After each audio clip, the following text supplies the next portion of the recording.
Hi, I'm Myles Immerkar, and welcome to Angus Central, and welcome to the first episode of our new marketing initiative, Angus Broadcasting. Since joining the Angus team just over a year ago, one of my key initiatives and mandates was to find new ways to communicate and engage with our members.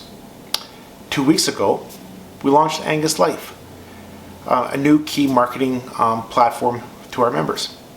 We by no means wanted to be in the magazine business, but we wanted to be in the communication business, and we wanted to find new ways to communicate to our members about advances in research, our investment in research, new programs and services available to them, new opportunities available to our Angus members, and tell the great stories within our Angus breed to not only our members, but the commercial industry and our industry partners as a whole.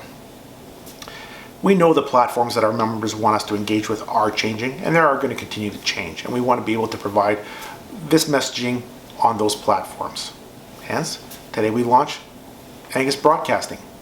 Today, I hope to take 2 or 3 minutes of your time to be able to engage with you on a couple key important things, while you grab your quick lunch, or wait for that cow to calve, or waiting for that feed mixer to finish mixing. We know you're busy, and we hope this is a very simple platform that continue to keep you updated on activity here at Angus Central while you continue with your busy days.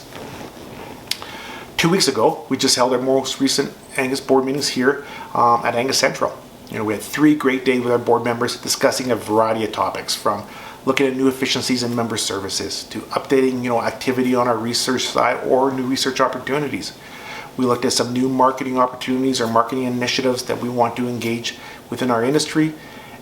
And we just looked at other opportunities that are available to us as an Angus breed. 2 of those things that I'm going to touch base on today involve 2 policy changes. But I encourage you, all our meeting highlights are available on our website. I encourage you to log on. If there's any questions about clarification required, please feel free to contact us here at Angus Central. Over the last 2 or 3 years, one of the hot items in the industry has certainly been the illegal semen trade or the illegal semen smuggling that has taken place from Canada to the US. Genetics not available legally into Canada. This has been a discussion at our Angus board over the last year, and certainly concerns us as an association, and concerns me on a number of different levels. I think it concerns me, on 3 different levels.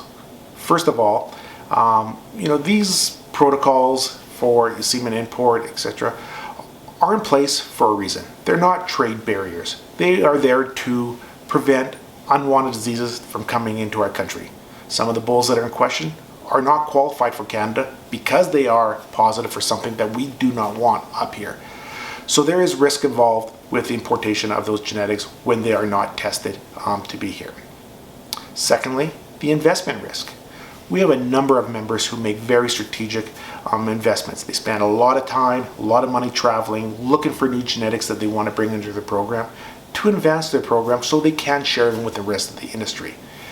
We want them to continue to make sure that they can buy with confidence without the fear that that will be impacted. Thirdly, we saw just recently the loss of the beef market to China over, I believe it was a computer hack and a forged document, and the crippling effect that can have on an industry. And we at Angus Association want to continue to make sure we do our part to protect our industry, protect our members from the health side of it, but also the investment risk side of it as well. So with that, as of February 1st, we will implement a new policy that will involve the importation of new sires into our herd book. Any new sire imported to our herd book will require proof of importation before they are going to be eligible for registration. If you acquire a live bull and you bring them to Canada, just a quick document of crossing the border papers that CFI will provide you with will suffice. Or you can work with your semen or importer with providing us with documents that the semen was illegally imported. Progeny from those bulls will be registerable with a service date after the date of importation. We believe this will be one small measure we can implement to help protect our members on that side of it.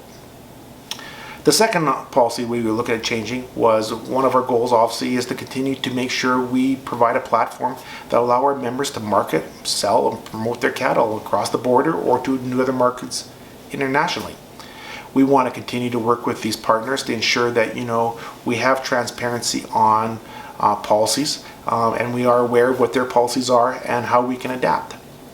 September 2019, myself and our board, we had the opportunity to go to St. Joseph's, Missouri, and have our board meetings in Missouri, and a number of great things came out of that in terms of the opportunities that we saw as a team that are available to us, new efficiencies that we can start incorporating here within our association, new business opportunities that maybe we haven't even thought of, but the opportunity to have that dialogue with one of our key partners. And one of those discussions did revolve around genetic condition policies and the possibility of aligning ourselves with them. So there is no challenges when our members go to National Western Stock Show and show or sell genetics and find surprises out later that we didn't require testing where it was requested or required down south of the border. Over the last few weeks, we had a very close look at our genetic condition policy and compared it to our counterparts and where do we differ. And there's really just two key differences where our policies differed, and that revolved around CA and MA. In Canada, we had them as monitored conditions and not as acknowledged conditions. What difference is that? Because they're monitored, they are not required to be testing if there's a carrier in the pedigree. We have now moved those two conditions, two non-lethal defects, to be the same as our other genetic defects, that they are acknowledged. So this will require that if there is a carrier within the 3-generation pedigree, that those animals will require to be tested. All animals will still be registrable, it just has to be noted on the pedigree. I hope these two new policy changes are here for the right reasons to protect our members and the risk prevention as we go forward. With that, I thank you. Thank you for your time. I look forward to being able to continue to engage with you in this platform. If there's any topics you would like clarification on and want me to be able to communicate it through this platform, feel free to drop me a line, give me a phone call, and let me know what topics you would like to hear via this platform. I look forward to hopefully running into everyone down the road. I hope bull sales are going well, hope calving is going well, and have a good day. Thank you for your time.